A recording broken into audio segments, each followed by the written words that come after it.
Սիրելի հայրենակիցներ, երեկվանից քննարկման առանցքում սահմանադրության հարցն է։ Նոր սահմանադրություն, որը ես արդարացիորեն կոչել եմ Ալիևյան սահմանադրություն, բայց որը հակազդեցություն է առաջացնում իշխող քաղաքական մեծամասնության կողմից, չնայած ես գոհունակությամբ պետք է ասեմ, որ ամեն անգամ այդ բառապաշարն օգտագործելով, նույն տերմինոլոգիան օգտագործելով, միայն օգնում եք, որպեսզի այդ մեսիջինգը հասնի մեր ժողովրդին եւ դա հստակ պատկերացնի, ժողովուրդը պատկերացնի ինչի մասին է խոսքը։ Առհասարակ Հայաստանում եւ Հայաստանից դուրս չկա որևէ միամիտ մարդ, ով կարծի, որ այս սահմանադրության մասին քննարկումները Հայաստանում ծնված օրակարգ են։ Ու ես հիմա բացատրեմ, ինչ նկատի ունեմ։ Հիմա, երբ մենք ասում ենք բովանդակային առումով, ինչ այսօր քննարկվում է, որևէ առնչություն չունի 20 թվականի սահմանադրության փոփոխության, նոր սահմանադրության փոփոխության բովանդակության հետ, դա փաստ է։ Հիմա երեկվանից քչփորել են, գտել են մի հայտարարություն, որ Նիկոլ Փաշինյանն արել է 20 թվականի հուլիսին։ Այդ մեկն է, այս պահին այդ մեկը հրապարակվել է, մեկին անդրադառնամ։ Իհարկե, չեք անդրադառնում նրան, որ առանցքը այնտեղ փոփոխության, պետական կարգի, կառավարման մոդելի փոփոխության հարցն է, որի մասին հիմա որևէ քննարկում չկա, ասում եք, պարլամենտարական համակարգը ընտիր համակարգ է։ Ես ուզում եմ ձեզ հիշեցնել, մի ընդհատեք, հետո կխոսեք։ Ես ուզում եմ հիշեցնել, որ այդ հայտարարությունից առաջ մոտ ժամանակահատվածում դուք եւ Նիկոլ Փաշինյանը գնում էիք սահմանադրության փոփոխության այս ձևաչափով։ Սահմանադրության փոփոխությունը փորձում էիք մարդկանց համոզել հպարտ քաղաքացու անձնագրով, որը ամենևին այս քարտեզը չի։ Հետևաբար գալ, այստեղ ասել, նույնիսկ 20 թվականին սահմանադրության փոփոխության բովանդակությունը նույնն է այսօրվա բովանդակությամբ, իհարկե նույնը չի։ Ավելին, մեկ ամիս հետո Նիկոլ Փաշինյանը անկախության հռչակագրի ընդունման 30-ամյակի կապակցությամբ ուղերձ է հղում, սիրելի հայրենակիցներ, որտեղ ասում է. Հայաստանի Հանրապետության հպարտ քաղաքացիներ, 30 տարի առաջ Գերագույն խորհուրդն ընդունեց Հայաստանի անկախության հռչակագիրը, որով ազդարարվեց անկախ պետականության հաստատման գործընթացի սկիզբը։ Պատմական այդ որոշումը հիմնված էր անկախ պետություն ունենալու հայ ժողովրդի կամքի վրա, բխում էր այդ կամքից եւ այլն եւ այլն։ Այսինքն, այսօրվա սահմանադրության հարցը բացառապես այն տիրույթում է, մենք պետք է հանենք անկախության հռչակագրին հղումը, թե չէ։ Այսօրվա ձեր սահմանադրության, որ մենք կոչում ենք Ալիևյան սահմանադրություն, բովանդակությունը միայն դա է, իսկ այն բոլոր փոփոխությունները, որի մասին այո,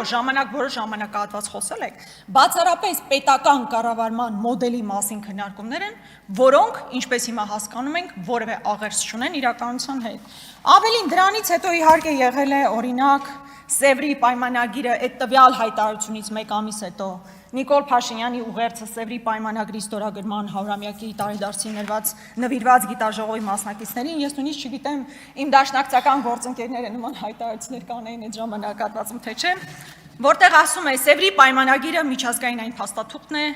որը ճանաչեց եւ ամրագրեց Հայաստանի անկախությունը։ Եվ այսպես բազմաթիվ հայտարարություններ Արգելի գործընկերներ,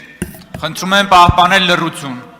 Պարոն Խաչատրյան, ձեզ էլ վերաբերում, Տիկին Ղազարյան, ձեզ էլ վերաբերում, խնդրում եմ մի րոպե, Տիկին Գրիգորյան, խնդրում եմ թույլ տվեք ամբիոնից ելույթ ունեցողը խոսի եւ իրեն մի արձագանքեք։ Սիրելի հայրենակիցներ, իրերը պետք է կոչել իրենց անուններով։ Կա Ադրբեջանի նախապայման, այդ նախապայմանները երկուսն են եղել, մեկը Մինսկի խմբի համանախագահության չեղարկում, որն իրականացվեց նախաստորագրման փուլում, երկրորդ պահանջը Հայաստանի Հանրապետության սահմանադրության այնպիսի փոփոխություն, որը անկախության հռչակագրին հղումը կհանի, որի իրականացմանը դուք բոլորդ հիմա մասնակցում եք։ Այսինքն այդ նարատիվներն եք տարածում։ Եվ հետևաբար այստեղ գալ ասել, գիտեք, այդ տաբու բառը, որ կպցնում եք Ալիևյան սահմանադրություն, դա բովանդակային քննարկման տեղ չի թողնում, բովանդակային ձեզ հետ ինչ քննարկենք արտաքին պարտադրանքի օրակարգի տիրույթում։ Ես մեծ հաճույքով կքննարկեի ձեզ հետ մեր գաղափարական տարաձայնությունները Սփյուռքի մասին, եկեղեցու մասին, պատմության մասին, ապագայի մասին, բայց երբ մենք ընկղմվում ենք արտաքին պարտադրանքով ձևավորված օրակարգի տիրույթ, անխուսափելիորեն մասնակից ենք դառնում այդ օրակարգին, որը մեզ համար անթույլատրելի է։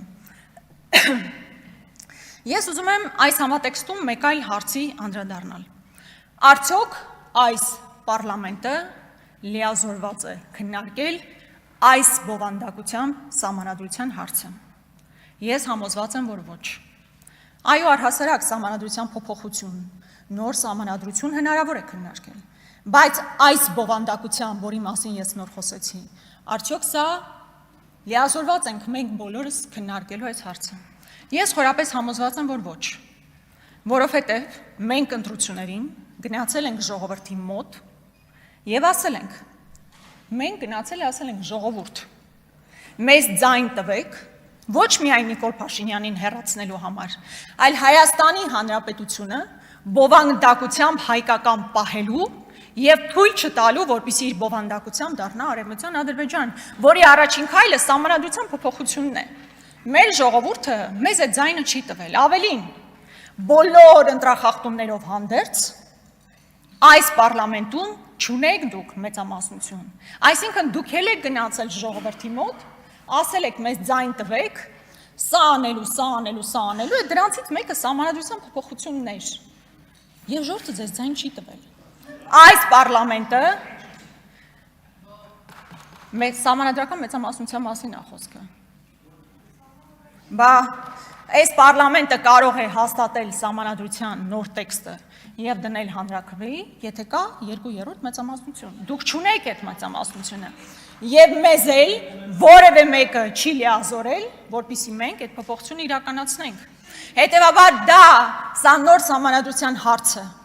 ոչ թե հետընտրական ձևավորված օրակարգ է, այլ նախընտրական օրակարգ է, որի պատասխանը ժողովուրդը տվել է, այսինքն չի ուզեցել նման փոփոխություն։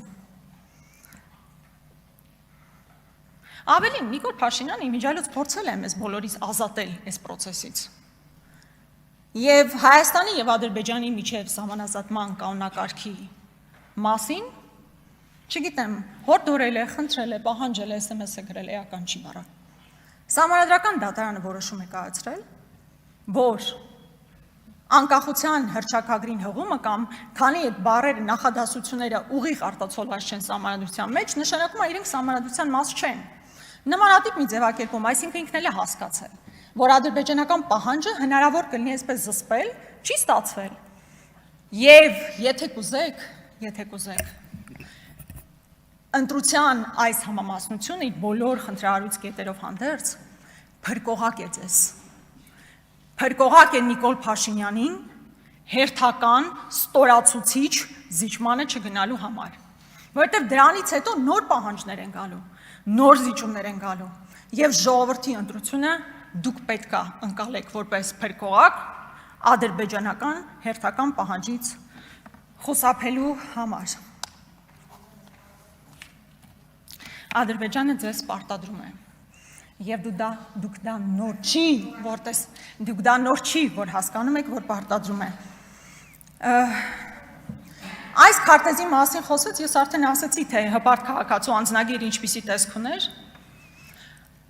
այս քարտեզի դեմ որևէ մեկը կռիվ չի տալիս։ Պարզապես այս քարտեզը ձեր օրոք մկրատվել է։ Հայաստանի Հանրապետության տարածքով գնալիս կարող ես տեսնել, թե ինչպես են ադրբեջանցիները տարբեր գագաթներ գրավել եւ այնտեղից չեն պատրաստվում դուրս գալ։ Սա ձեր օրոք է եղել։ Եվ այս քարտեզը, որ մեր հպարտությունն է, ձեր օրոք մկրատված է։ Եվ դուք դեռ գալիս հարցնում եք, ընդունում եք այս քարտեզը, ինչպես եք վերաբերում այս քարտեզին։ Ձեր օրոք մկրատված քարտեզը դարձել Հայաստանի Հանրապետության քարտեզը։ Ես իհարկե շատ ուզում եի խոսեի նաև դատաիրավական համակարգում տիրողից, բայց ինչ ասես մի համակարգի մասին, որտեղ բարձրագույն դատական խորհրդի ղեկավարը կարող է SMS-ով հեռացվել, որտեղ օրինակ Մասիս Մելքոնյանը մի քանի օր առաջ քրեական հեղինակությանը կալանքից ազատում է, բայց բոլոր քաղաքական անձանց տեղում կալանք է տալիս։ Սա է իրական պատկերը, չեմ ասում մնացական Մարտիրոսյան եւ այլն եւ այլն։ Այսքանով կավարտեմ եւ կասեմ, որ մենք չենք մասնակցելու Տիկին Ջուլհակյան ձեր ընտրությանը, ինչպես չենք մասնակցում իշխանության կողմից առաջադրված այլ տեխնացիների ընտրությանը։ Շնորհակալություն։